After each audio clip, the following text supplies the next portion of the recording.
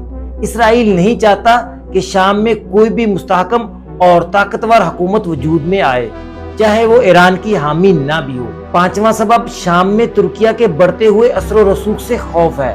اسرائیل شام میں ترکیہ کے بڑھتے ہوئے فوجی اور سیاسی اثرات کو ایک بہت بڑا خطرہ سمجھتا ہے اور اس کے خلاف اقدامات کرنا چاہتا ہے تاکہ اسے روکا جا سکے یا کمزور کیا جا سکے۔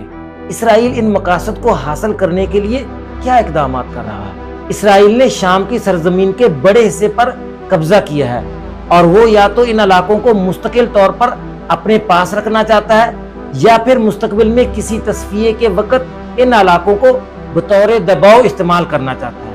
مثلاً کسی آئندہ معاہدے میں اسرائیل کہہ سکتا ہے کہ 1967 میں قبضے میں لی گئی جولان کی پہاڑیوں پر بات کرنے کی بجائے اب نئے علاقوں سے دستبرداری کی بات ہو۔